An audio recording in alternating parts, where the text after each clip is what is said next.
Je m'appelle Chad Norris. Et il y a 20 ans, j'ai fait une dépression nerveuse à cause de certains médicaments assez puissants. Klonopin, Zoloft, Xanax. J'étais littéralement en position fétale, sur le sol de la cuisine et c'est à ce moment-là que tout a changé. Juste avant d'entrer dans les vifs du sujet, rassurez-vous de vous abonner à la chaîne SPS Sauver pour Sauver afin de ne pas louper les prochaines vidéos. Et n'oubliez pas s'il vous plaît de partager, liker et de nous laisser un commentaire. Que Dieu vous bénisse. Quelques semaines plus tard, j'étais dans une séance de conseil. Et Jésus, Christ de Nazareth et deux anges, dans une vision ouverte, se sont approchés de moi. Je n'avais pas de grille, pour cela beaucoup de gens m'ont demandé au fil des ans à quoi ressemblait le Seigneur. Il ressemblait à un homme du Moyen-Orient. Ses cheveux tombaient sous ses épaules. Il avait une fine barbe, et je n'ai jamais à ce jour ressenti un tel amour. Je n'ai jamais rien lu qui m'ait fait penser à l'amour comme ça.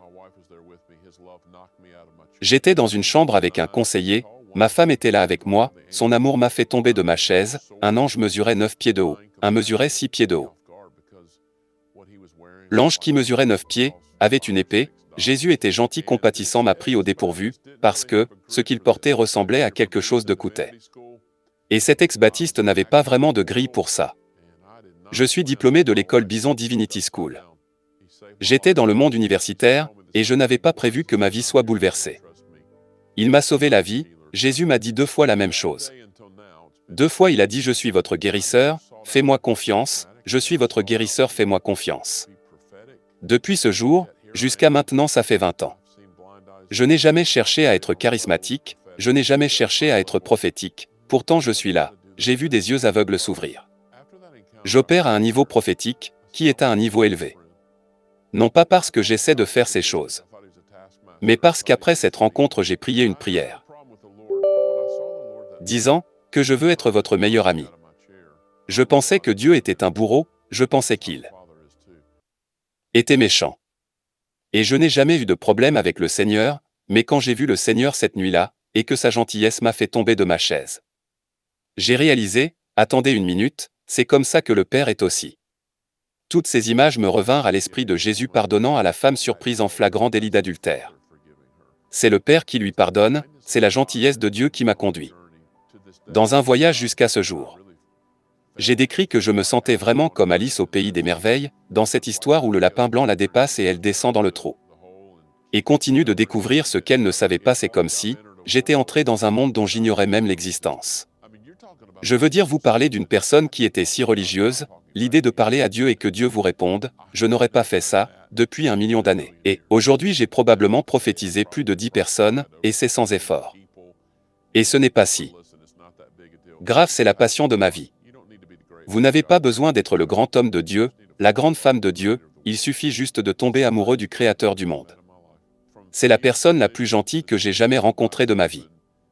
De la position fétale à l'ouverture des yeux aveugles, il y avait 6 mois. Donc la question que je pose, c'est qu'est-ce qui a changé dans le monde? Nous avons quelques options, soit Dieu était schizophrène, soit j'ai changé. Et je pense que nous connaissons cette réponse. J'ai commencé à méditer sur des vérités profondes. J'ai un livre qui sort en ce moment et qui s'appelait « Your Messier, Your Message ».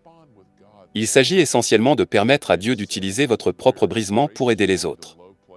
Je me lie davantage à Dieu dans des contextes où sa grâce coule dans des endroits bas à travers ma propre confession et ma vulnérabilité devant lui. Si nous ne faisons pas attention, nous créerons une marque de christianisme où nous pensons que seuls les superstars peuvent offrir les cadeaux, ou le connaître vraiment à un niveau élevé, ce n'est pas vrai. Dieu n'a pas peur de votre brisement. Vous n'avez peut-être pas une histoire aussi dramatique qu'une dépression nerveuse, mais vous pouvez être dans une situation difficile. Et je suis ici pour vous dire, vous pouvez demander à ma femme, ou aux gens avec qui je vis, si Dieu peut se lier avec moi, il peut se lier avec n'importe qui. Il n'y a rien d'extraordinaire chez moi. Ce que j'ai appris au fil des ans, c'est que Dieu est surnaturel, et il est énorme, mais il est aussi normal. Vous savez, c'est paradoxal. Il pose ses pieds sur la lune.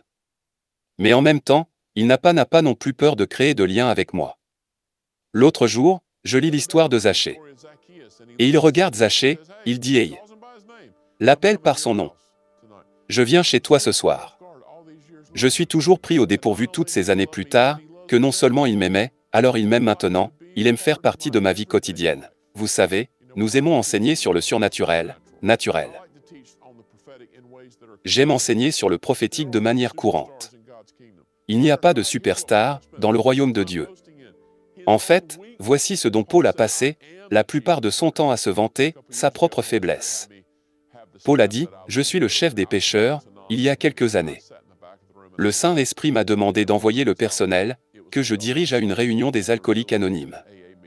Et je me suis assis au fond de la salle et j'ai pleuré. Et ce n'était pas à cause de l'alcool, c'était parce que j'ai voyé plus de vulnérabilité dans une réunion AA que dans la plupart des églises. Et je suis un pasteur principal qui dit cela. Alors je suis revenu, nous avons enlevé tous les sièges de notre église et mis des tables et des chaises autour de ces tables. Nous faisons parler les gens entre eux. Maintenant, vous savez que certaines personnes vont à l'église pour se cacher? Pourquoi faisons-nous cela? De quoi avons-nous peur? Et si Dieu n'avait pas peur de mon bordel? Il n'est pas. Dieu n'a pas peur de nos dégâts. Vous êtes si nombreux à m'écouter. C'est comme si je ne savais pas. Je ne peux pas vraiment m'approcher de Dieu. Il est saint, il sait tout de moi. Écoutez, si Satan avait un bureau en enfer, il aurait sur ce bureau son énoncé de mission et de vous condamner. Et pour vous faire sentir indigne. C'est assez triste qu'au calvaire, la plupart des enfants de Dieu, et je n'exagère pas, la plupart ils ne sont pas vraiment sûrs de ce qui s'est passé. Ce n'est pas seulement une entrée dans une vie après la mort avec Dieu. C'est une entrée dans son cœur. Maintenant, dans Jean 3, quand il parle à Nicodème de la vie éternelle. Il ne parle pas d'aller au ciel. Il parle de cette profonde intimité avec le Père. Dieu n'a pas peur de votre désordre. Il t'invite en fait à lui apporter tes dégâts. Il veut vous montrer ce qu'est la vie éternelle. C'est une amitié profonde avec Dieu. Cela se traduit en deux mots. Yada en hébreu, ginosko en grec. Les deux mots parlent d'une connexion profonde. Dans Jérémie 9, il est dit « Si tu veux te glorifier, glorifie-toi de ceci, que tu me connais. » Philippiens 3, Paul dit « Je veux te connaître. » Les deux mots en hébreu et en grec, c'est une image de son alliance. Je porte cette bague, je me suis marié le 24 mai 1997, marié depuis 25 ans. Cette bague est une image de ma relation avec Wendy. Où deux n'étaient qu'un. Où nous avons nos hauts et nos bas. Et le mariage peut être difficile, mais c'est l'engagement. C'est une proximité, et c'est une union. C'est apprendre à devenir un. C'est une image de ce que le Père veut pour nous. Mais si nous ne faisons pas attention, cependant, nous garderons nos désordres ici, nous prendrons la honte de couvrir ce qu'Adam et Ève ont fait, nous mettrons les feuilles de figuier autour de nous, et nous dirons, « Dieu, tu es juste trop saint. Je ne peux pas me lier avec toi. » Ce n'est pas vrai. C'est pourquoi je suis si passionné par ce livre que j'ai sorti. Votre désordre est votre message. Vous savez peut-être que vous n'avez pas besoin de chercher le prochain ministre superstar pour vous dire un mot. Peut-être que vous avez juste besoin de prendre votre propre brisement et de dire simplement « Père, je veux créer un lien avec vous. » C'est une prière à laquelle il répond toujours. Il y a un mot que j'utiliserai pour décrire le Père et ce à quoi il aspire. C'est la connexion. Votre brisement n'est pas aussi terrifiant pour lui que vous ne le pensez peut-être. Peut-être que vous n'êtes qu'à une pensée de partir, tu sais quoi? Je vais tenter ma chance avec toi, Père. Peut-être que tu n'as pas peur de ma dépendance. En fait, j'ai l'impression que le Père me montre même en ce moment. Certains d'entre vous sont même accros aux analgésiques. Et personne d'autre ne le sait. Dieu n'a pas peur de cela. Donne-le-lui. Donnez-lui votre brisement. Jette la feuille de vigne et dis « Père, je viens de t'inviter dans mon brisement. Père, je te remercie pour tous ceux qui m'écoutent. Je vous demande de vous rapprocher si près des gens, dans leur désordre, de vous lier à eux, de leur donner le courage de partager leur désordre avec les autres, pour les aider au nom de Jésus. Amen. Ces enseignements, ces temps de louange et d'adoration, ces témoignages, n'hésitez pas à vous abonner sur cette chaîne SPS Sauvé pour sauver. SPS Sauvé pour sauver, l'évangile de Christ pour les saluts des âmes. Ici, nous témoignons de Jésus. Que Dieu vous bénisse.